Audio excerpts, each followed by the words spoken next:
विद्यार्थी मित्रांनो, एके एज्युकेशन या यूट्यूब चॅनलमध्ये मी तुमचं सर्वांचं स्वागत करते। आज आपण टक्केवारी कशी काढायची हे शिकणार आहोत। तर टक्केवारीला शेकडेवारी सुद्धा म्हणतात। मग शेकडा म्हणजेच 100, शेकडा म्हणजेच काय आहे 100 आहे। उदाहरणार्थ 100 पैकी 20 म्हणजेच 20%, 100 पैकी 20 म्हणजे 20%। शेकडा या शब्दाऐवजी टक्के हा शब्द वापरतात, शेकडा या शब्दाऐवजी टक्के हा शब्द वापरतात।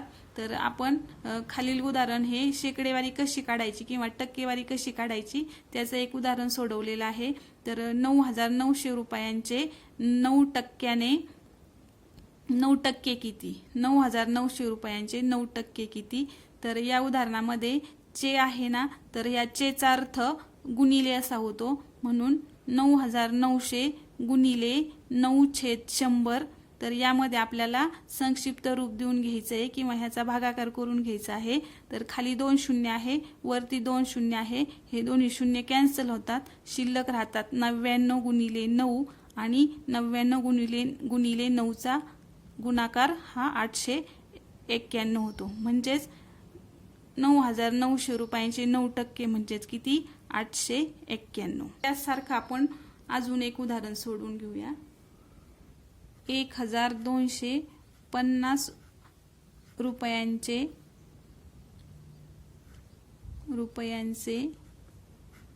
12% म्हणजे किती? 1,250 रुपयांचे 12% म्हणजे किती? तर या उदाहरणाची अशा प्रकारे मांडणी करायची। 1,250 चे आहेत त्याचं गुणिले लिहायचं आणि 12%, तर 12%ची मांडणी 12/100 या प्रकारे करायची। आता याला आपण काय करायचं? संक्षिप्त रूप देऊन घ्यायचं। खालचा एक शून्य गेला, वरचा एक शून्य गेला। आता इथे वरती कशाचा दुसरा भाग जात नाही, म्हणून आपण इथे 2 नी भाग देऊ। बेसखी 12 आणि बेपंचे 10। आता इथे 125 आहे, 125 ला 5 ने भाग जातो, म्हणून 5 1 5, 5 2 10, शिल्लक राहिले 2, 5 5 25, इथे आले 25। आता शिल्लक किती राहिले वरती? 25 गुणिले 6, 25 आणि 6चा गुणाकार किती येतो? 150, 25 150। म्हणजेच 1,250 रुपयाचे 12% म्हणजे किती? 150 रुपये। तर यासारखंच आपण दुसरं अजून एक उदाहरण सोडवू। 2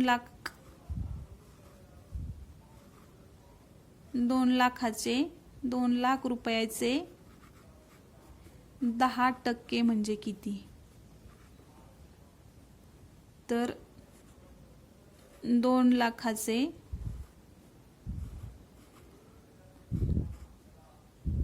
10% किती? तर या प्रकारे अशी मांडणी करून घ्यायची।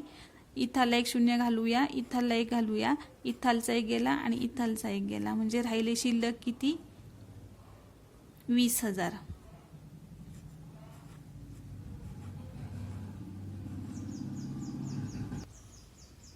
तर 2 लाखाचे 10%ने किती होतात? 20,000 रुपये होतात। म्हणजेच 2 लाखाचे 10% म्हणजे 20,000 रुपये। टक्केवारीमध्ये आपण थोडंसं वेगळ्या पद्धतीचं उदाहरण सोडवूया। 400 चे 4%, 400 चे 4% बरोबर 800 चे किती टक्के? किती टक्के? तर या उदाहरणामध्ये कशी मांडणी करायची? तर 400 चे 4% सांगितले आहे, 400 चे 4%, तर 800 चे किती टक्के विचारले आहेत? 800 चे किती टक्के? आपल्याला इथे किती टक्के ते दिलेले नाहीये, म्हणून आपल्याला या प्रकारे ही मांडणी करावी लागणार। आता यामध्ये आपण जिथे जिथे भाग जातोय तिथे भाग देऊन घ्यायचा। हे 2 शून्य गेले, हे 2 शून्य गेले, राहिले किती? 4 चौक 16, इथे 16 राहिले आणि इथं 800/16 100 एवढे राहिले. आता ह्या चिन्हाच्या पलीकडं हे 800/100 आहे, तर यांचा काय होणार, तिरकस गुणाकार होणार. 16चा आणि 100चा काय होणार, तिरकस गुणाकार होणार. हे भागिले आहेत म्हणून ते इकडं वरती इकडे आणल्यानंतर ते काय होणार, गुणिले होणार. म्हणून 16 गुणिले 100 बरोबर 800. आता हे 800 आहेत, हे इकडं आल्यानंतर इकडं आणायचं त्यांना खाली, ते भागिले मध्ये जाणार.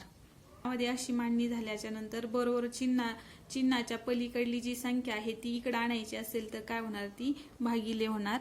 म्हणून 16 गुणिले 100 भागिले 800.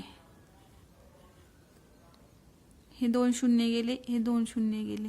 8 8 दुने 16, म्हणजेच ह्या प्रश्नाचं उत्तर किती आलं, 2%. म्हणजे 400चे 4% तर 800चे 2%. 400चे 4% तर 800चे किती झाले, ते 2% झाले.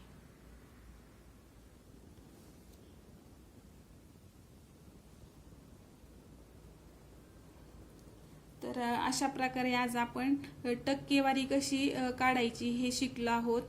तुम्ही समजा एखाद्या व्यक्तीकडून 2 लाख रुपये घेतले, तर त्या 2 लाख रुपये हे तुम्ही 10% घेतले, तर त्या व्यक्तीला 2 लाख रुपये देताना त्यावरती आपल्याला 10 रुपये टक्क्याने घेतलेले पैसे सुद्धा द्यावे लागतात. म्हणजे वरचे 20,000 रुपये आपल्याला द्यावे लागणार. म्हणजेच आपण जेवढ्या वर्षासाठी, जेवढ्या काळासाठी, जेवढ्या महिन्यासाठी वापरले आहेत त्यानुसार आपल्याला 10% हे पैसे द्यावे लागतात. अशा प्रकारे आज आपण शेकडेवारी कशी काढावी किंवा टक्केवारी कशी काढावी हे शिकलो.